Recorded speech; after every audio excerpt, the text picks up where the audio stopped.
और स्पेशली इस तरह की आर्टिफिशियल इंटेलिजेंस अगर आप कोई एरोप्लेन में यूज करते हैं या फिर तो इसको पता नहीं चलता कि कौन सा आर्टिकल झूठ बोल रहा है, तो इसको फिलहाल काफी ज्यादा ट्रेनिंग की जरूरत है। तो इंटरनेट में एक ऐसा चैटबॉट आया है जिसका नाम है AI चैट GPT और ये काफी टेक्निकल नाम है। और इस चैटबॉट को ओपन AI ने बनाया है और इसके पहले भी ओपन AI ने बहुत सारे आर्टिफिशियल इंटेलिजेंस वाले प्रोग्राम बनाए हैं, जैसे कि डाली ई, जो कि आपके लिए एक ऑटोमेटिक इमेजेस को जनरेट करके आपको दे सकता है। तो ये जो चैटबॉट है AI चैट GPT, ये काफी इंटरेस्टिंग है और काफी अच्छा लगा मुझे। अब ये एक लार्ज लैंग्वेज मॉडल के फैमिली को बिलोंग करता है। लार्ज लैंग्वेज मॉडल LLM एक न्यूरल नेटवर्क है जो कि सिग्नल से कंपोस्ट होता है। वो हर इनपुट फ्रेजेस को लेता है जो भी आप बोलते हैं और उस फ्रेज के ऊपर एक ट्रांसफॉर्मर के थ्रू अपना आउटपुट को जनरेट करता है। तो GPT काफी टेक्निकल नाम है और इसका फुल फॉर्म है जनरेटिव प्री ट्रेन्ड ट्रांसफॉर्मर। और ये काफी इंटरेस्टिंग सा आर्टिफिशियल इंटेलिजेंस है और ये बहुत ज्यादा इन्फॉर्मेशन को बहुत अच्छे से प्रोसेस कर सकता है और उसी के हिसाब से आपको एक बहुत अच्छा आउटपुट दे सकता है। और ये टेक्स्ट बेस्ड है, तो इसका मतलब है कि आपको इसमें टाइप करना पड़ता है और आप इसको अपना वॉइस नहीं दे सकते, आपको हर चीज को टाइप करके ही इससे बात करना पड़ेगा। और इसका मतलब यही है कि ये आपको सिर्फ टेक्स्ट में जवाब देगा और इससे आप कोई इमेज को जनरेट नहीं कर सकते। और ये काफी हॉट टॉपिक है इंटरनेट में और हमारी इस दुनिया में। एक परफेक्ट आर्टिफिशियल इंटेलिजेंस को बनाने के लिए काफी साल लग जाते हैं, तो ये अपना बहुत ही प्री मैच्योर स्टेज में है और ये एक्चुअली बहुत ही इंटरेस्टिंग है। और एक परफेक्ट आर्टिफिशियल इंटेलिजेंस को बनाने के लिए मेरे हिसाब से काफी नामुमकिन काम है और मैं ये आपको अपना IT के टेक्निकल नॉलेज से आपको ये बोल रहा हूँ। और बहुत ही कॉम्प्लिकेटेड प्रोसेस होता है ये और आपको हर स्टेज में एक साइंटिफिक एनालिसिस चाहिए होता है जिसका रिजल्ट आपको काफी ज्यादा डिबेट के बाद मिलता है। और ये जो चैट GPT ये फिलहाल के स्टेज में काफी बच्चा है और ये कभी कभी आपको गलत जवाब भी दे देता है। और एक इसका इंपॉर्टेंट क्वालिटी ये है कि ये आपको एक ह्यूमन लेवल का आउटपुट को जनरेट करके देता है और आपको ऐसा फील करवाता है जैसे कि आप किसी इंसान से बात कर रहे हैं। और मेरे 2-3 महीना के एक्सपीरियंस से मुझे ये लगा कि इसके पीछे का जो इंजीनियर्स है या फिर जो भी प्रोग्रामर्स है, इन्होंने एक्चुअली काफी इंटरेस्टिंगली इसको डेवलप किया है और काफी मेहनत से इसको इस स्टेज तक पहुंचाया है। और मुझे ऐसा लगता है कि अभी तक हम लोग जो भी अपने स्मार्टफोन में देख रहे थे, जैसे कि गूगल असिस्टेंट या फिर एप्पल सिरी, तो इस तरह के जो सॉफ्टवेयर है वो सिर्फ एक ह्यूमन लेवल के वॉइस को जनरेट करते हैं, लेकिन उसके पीछे का जो इंटेलिजेंस है वो एक्चुअली बहुत प्री प्रोग्राम वाला इंटेलिजेंस है। लेकिन AI चैट GPT थोड़ा सा अलग है। ये एक न्यूरल नेटवर्क के ऊपर बेस्ड है जो कि हमारे जो ब्रेन है उसको थोड़ा सा इम्यूलेट करता है। जिस तरह से ह्यूमन का जो दिमाग होता है उसी तरह से ये भी थोड़ा सा इंफॉर्मेशन को एब्जॉर्व करके उसको प्रोसेस करता है, उसके बाद आपको आउटपुट जनरेट करके देता है। तो AI चैट GPT का जो इंटेलिजेंस है, जब आप उससे कोई भी सवाल पूछते हैं तो उस सवाल को वो ब्रेक करता है और फिर उसे ब्रेक करने के बाद उसे एनालाइज करता है और फिर उसको अच्छा से रिफ्रेश करके और आपको एक ऑटोमेटिक रिप्लाई जनरेट करके देता है। और ये ऑटोमेटिक रिप्लाई आपको चौंका देगा, आपको लगेगा कि आप किसी इंसान से बात कर रहे हैं, लेकिन ये 100% एक्यूरेट नहीं है। और इसका जो इंटेलिजेंस है वो हमारे जो इंटरनेट के जो इंटेलिजेंस है उसके ऊपर बेस्ड है। तो जितना इंटेलिजेंट हमारा इंटरनेट है उतना इंटेलिजेंस ही आपको इसके अंदर देखने को मिलेगा। और जहां तक मैंने इसको यूज किया है तो मुझे ऐसा लगता है कि जहां तक हमारा जो इंटरनेट है वो फिलहाल बहुत ज्यादा इवॉल्व होते जा रहा है और हमारे इंटरनेट में जितने भी इंफॉर्मेशन है वो काफी बड़ा होते जा रहा है और हर दिन हर रोज वो बहुत ज्यादा इवॉल्व होते जा रहा है। और इंटरनेट अब पहले की तरह नहीं है जहाँ की सिर्फ 2-3 कंप्यूटर ही एक दूसरे के साथ इंफॉर्मेशन शेयर करते थे। आजकल की दुनिया में स्मार्टफोन, मोबाइल फोन और फिर कंप्यूटर, ये तीनों में काफी ज्यादा इंफॉर्मेशन एक दूसरे के साथ शेयर किया जाता है। तो हमारा जो इंटरनेट है उसका इंटेलिजेंस काफी हाई होते जा रहा है, काफी अच्छा से इवॉल्व होते जा रहा है और फिर बहुत ज्यादा इंफॉर्मेशन इंटरनेट में है जो कि 100% एक्यूरेट नहीं है। तो उसकी वजह से ये जो AI चैट GPT है उस इंफॉर्मेशन को भी लेकर प्रोसेस कर देता है और AI चैट GPT कभी कभी आपको गलत रास्ता भी दिखा देता है। तो अगर आप इसके ऊपर 100% डिपेंडेंट रहेंगे तो बहुत ज्यादा प्रॉब्लम भी हो सकता है आपको। और स्पेशली इस तरह की आर्टिफिशियल इंटेलिजेंस अगर आप कोई एरोप्लेन में यूज करते हैं या फिर कोई इस तरह के एनवायरनमेंट में यूज करते हैं जहाँ की हमें सिर्फ मशीन की जरूरत है, तो इसकी वजह से कुछ गंभीर एक्सीडेंट भी हो सकते हैं। और काफी ज्यादा देश आर्टिफिशियल इंटेलिजेंस को फ्यूचर में सैटेलाइट में भी यूज करेंगे। तो इसी की वजह से इस तरह के जो AI चैट बोर्ड है उसको यूज करने से पहले आपको थोड़ा रिस्क लेना पड़ेगा।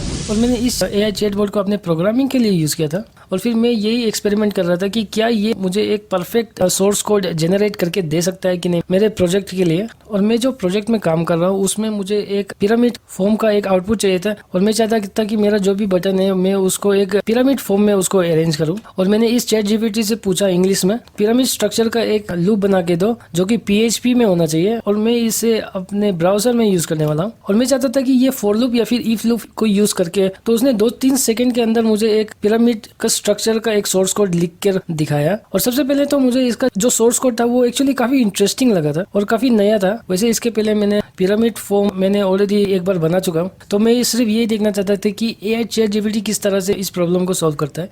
तो चैट जीपीटी से मैंने मल्टीपल टाइम ये पूछा। सबसे पहले टाइम में तो उसका जो आउटपुट था वो काफी इनएक्यूरेट था, इसका सोर्स कोड में कोई एरर नहीं था, मगर इसका जो आउटपुट है वो थोड़ा सा इनएक्यूरेट था और मुझे एक परफेक्ट पिरामिड देखने को नहीं मिल रहा था। वेल तो इस पहले ट्रायल के बाद इसको मैंने फिर से अपना जो प्रॉब्लम है उसको अच्छे से समझाया। इसके बाद AI चैट जीपीटी ने मुझे अपना दूसरा आउटपुट को जनरेट करके दिया, और दूसरा आउटपुट जो था वो पहले वाले आउटपुट से काफी अलग था, और उसका जो आउटपुट था वो पहले वाला आउटपुट से काफी और भी खराब आउटपुट मुझे मिला देखने को। तो इसके बाद मुझे लगा कि इसमें मेरा ही प्रॉब्लम था और मैं अपना प्रॉब्लम को अच्छे से डिस्क्राइब नहीं कर पा रहा हूँ इसको। और फिर मैंने इसको तीसरे बार समझाने का कोशिश किया, और मैंने इस बार इसको धीरे धीरे समझाया, और इसको मैंने पूरा सिंप्लीफाई करके मैंने इसको धीरे धीरे मैं इसको समझा रहा था। और फिर इसके बाद इसने एक ऐसा आउटपुट को जनरेट करके दिया जो कि काफी यूनिक था और काफी डिफरेंट था, और इसका जो आउटपुट था वो भी थोड़ा सा परफेक्ट हो गया था पहले से, और पहले के कंपैरिजन में काफी अच्छा आउटपुट मुझे देखने को मिला। और इस बार उसने मुझे एक परफेक्ट आउटपुट निकाल के दिखाया,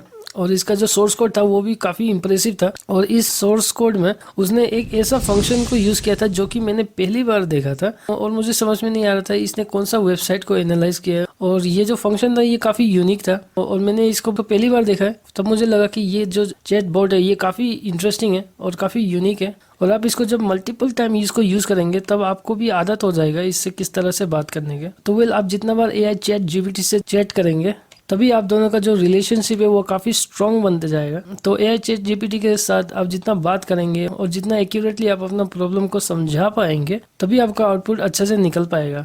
और अगर आपको एक्यूरेटली भी अगर आउटपुट नहीं मिलता है तो लगभग 90% के करीब आपको मिल जाएगा आपका आउटपुट। लेकिन ये सब प्रोसेस को करने के टाइम में मैंने अपना बहुत सारा टाइम वेस्ट कर दिया। एक सिंपल प्रॉब्लम को सॉल्व करने में मैंने लगभग अपना 1 घंटा निकाल दिया।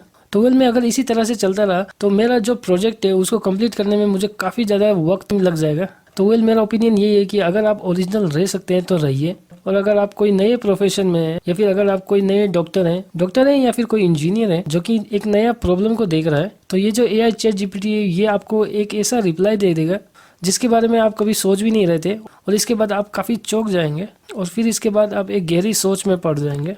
और इस नए आइडिया की वजह से आपको फिर से 2-3 महीना लग जाएगा इस प्रॉब्लम को सॉल्व करने में और एक अच्छा रिजल्ट को अचीव करने के लिए। और ये कभी कभी आपको बहुत कंफ्यूज कर देता है, ये कंफ्यूजन भी क्रिएट कर देता है, और कभी कभी ये काफ़ी इंटेलिजेंट भी निकल के आ जाता है, और फिर कभी कभी इसका इंटेलिजेंस बहुत बुरी तरह से फेल भी हो जाता है। तो आप इसमें 100% डिपेंडेंट नहीं रह सकते। तो 3 महीने के बाद इस AI चैट जीपीटी को यूज़ करने के बाद मुझे ऐसा लगा कि इसको काफ़ी ज़्यादा ट्रेनिंग की ज़रूरत है और बहुत ज़्यादा इंटरेक्शन की ज़रूरत है, और इसके पीछे जो इंजीनियर्स या फिर सॉफ्टवेयर डेवलपर्स है उसको और भी क्रिटिकल प्रॉब्लम को एनालाइज करने की ज़रूरत है, तभी जाके ये AI चैट जीपीटी आपको एक अच्छा रिजल्ट दे पाएगा। और इस तरह के जो AI सिस्टम है उसके ऊपर हम अपना डिपेंडेंस को इंक्रीज कर पाएंगे। और इसका रिप्लाई कभी कभी काफ़ी यूनिक भी लगता है मुझे। अगर आप सॉन्ग राइटर है तो आप इससे गाना लिखवा सकते हैं, और ये हिंदी में भी लिखता है, इंग्लिश में भी लिखता है, और आपके लिए कंपोज भी कर देगा। बस आपके लिए ये म्यूजिक को जनरेट नहीं कर सकता है, और आपके लिए पोएम भी लिख देगा, आपके लिए आपकी गर्लफ्रेंड के लिए एक लव लेटर भी लिख सकता है, आपके लिए यूट्यूब के टेक्स्ट को जनरेट कर देगा, आपको यूट्यूब का थंबनेल का आइडियाज आपको दे सकता है। तो मैंने इसको हर तरह से ट्राई किया, हर एंगल से ट्राई किया। इसको मैंने एक कैलकुलेटर की तरह भी यूज़ किया है, और मैंने इसे अपने यूट्यूब के थंबनेल के आइडियाज़ के लिए यूज़ किया है, अपने यूट्यूब वीडियोस के टैग्स के लिए भी यूज़ किया है। लेकिन ज़्यादातर जो रिजल्ट है उसके आइडियाज़ काफ़ी अच्छे हैं, मगर आप उसमें 100% भरोसा नहीं कर सकते, तो आप अपना जो डिपेंडेंस है उसमें 100% नहीं दे सकते। तो चैट जीपीटी एक्चुअली इंटरनेट के ऊपर ही बेस्ड है। तो अगर आपके इंटरनेट में झूठ है या फिर रूमर्स है, कोई अफवाह है, तो ये उस इंफॉर्मेशन को भी लेकर प्रोसेस कर देता है और आपको ऐसा फील करवाएगा कि जो आंसर है वो काफी एक्यूरेट है और आप कभी कभी इसके ऊपर भरोसा कर जाएंगे। तो इसको पता नहीं चलता कि कौन सा आर्टिकल झूठ बोल रहा है, कौन सा इन्फॉर्मेशन सही है या फिर कौन सा इन्फॉर्मेशन 100% उसके अंदर कितने % एक्यूरेसी है। तो इसको फिलहाल काफी ज्यादा ट्रेनिंग की जरूरत है और काफी ज्यादा क्रिटिसिज्म की जरूरत है। तो यही था मेरा AI चैट GPT का लगभग 3 महीने का एक्सपीरियंस और ये काफी इंटरेस्टिंग है। और ये पहली बार किसी कंपनी ने एक AI सॉफ्टवेयर बनाया जो कि काफी इंटेलिजेंट रिप्लाई देने का कैपेबिलिटीज रखता है। इस चैट GPT को आप केमिस्ट्री में यूज कर सकते हैं, मैथ्स में यूज कर सकते हैं, आपने फिजिक्स में यूज कर सकते हैं, आप इसको सॉन्ग्स में यूज कर सकते हैं या फिर अगर आपको कोई मूवी का स्क्रिप्ट को जनरेट करना है तो ये वो भी जनरेट करके दे देगा आपको। तो आप इससे बहुत ज़्यादा इन्फॉर्मेशन अच्छे से निकाल सकते हैं। और फिर कुछ ही दिनों पहले मैंने कुछ आर्टिकल्स देखे थे जहाँ की गूगल ने अपने हेडक्वार्टर में एक रेड अलर्ट को जारी कर दिया है, जहाँ की अब वो भी एक AI सिस्टम को बनाने वाला है। लेकिन एक AI सिस्टम को बनाने के लिए काफ़ी ज़्यादा रिसर्च और एक्सपर्ट्स की ज़रूरत है और ये कंपटीशन का रिजल्ट काफ़ी इंटरेस्टिंग होने वाला है। तो हमें 10 साल के बाद पता चलेगा कि कौन सा AI काफ़ी अच्छा से इंफॉर्मेशन को एक्यूरेटली प्रोसेस कर पाता है और 10 साल के अंदर हमें इसका मैच्योरिटी देखने को मिल जाएगा और लगभग 10 साल के बाद ये आपको काफी इंटेलिजेंटली रिप्लाई दे पाएगा। और स्पेशली अगर इसके ऊपर सही लोग इन्वेस्टमेंट करें। फिलहाल मेरा AI का एक्सपीरियंस यही है कि ये अभी काफी प्रीमेच्योर स्टेज में है और ये काफी ज्यादा गलती करते रहता है और कभी कभी आप इस गलत आंसर में भी आ जाएंगे और इसके वजह से आपका जो रिजल्ट है उसमें काफ़ी ज़्यादा इनएक्यूरेसी आ जाएगा। और एक इम्पोर्टेंट चीज़ कि ये जो चैटबॉट है ये हमेशा बिजी रहता है और जब भी मैं लॉगिन करता हूँ तो मुझे हमेशा एक क्यू में वेट करना पड़ता है इसको यूज़ करने के लिए और इसको काफ़ी ज़्यादा लोग यूज़ करते हैं एक ही बार में। तो मुझे लगता है कि फ्यूचर में जाकर ये जो AI सिस्टम है ये काफ़ी बिजी होने वाला है और इसके लिए एक डेडिकेटेड सर्वर की ज़रूरत होगी हर तरह के लोगों के लिए। तो ये काफ़ी अच्छा सिस्टम भी है लेकिन कभी कभी ये बायस्ड भी हो जाता है और इसके पीछे वाले जो लोग हैं, इसे जो कंट्रोल करने वाले जो लोग हैं, वो एक इतना इंडिपेंडेंट ग्रुप नहीं है। तो उसी की वजह से ये जो चैट GPT है वो भी इनएक्यूरेटली कंट्रोल किया जाता है। तो आपको इस सब चीज़ों को ध्यान में रखना है और थोड़ा सा केयरफुल रहना है क्योंकि ये काफ़ी इंटेलिजेंट सिस्टम है और आपका लोकेशन को भी ये प्रोसेस कर सकता है और भी बहुत सारे पर्सनल इंफॉर्मेशन को ये देख सकता है और आपका जो लॉगिन डेटा है उसको भी ये देख सकता है और एनालाइज कर सकता है। तो यही था मेरा एक्सपीरियंस। और जब भी आप इस चैटबॉट को यूज करें तो थोड़ा सा ध्यान से यूज करिए और अगर आपको एक्यूरेटली रिजल्ट चाहिए तो आपको इसको थोड़ा टाइम देना पड़ेगा और इसके साथ चैट करने की आदत डालनी होगी और इसको समझने की कोशिश कीजिए, तभी आप इससे अच्छा बेनिफिट को निकाल पाएंगे। तो बस यही था मेरा एक्सपीरियंस आज के लिए। इस वीडियो में बस इतना ही रखते हैं। Have a nice day, bye. तो इस तरह के वीडियोस अगर आपको ज्यादा पसंद है तो यहाँ पर क्लिक कीजिए। ऐसे वीडियोस और भी है मेरे चैनल पे, यहाँ पर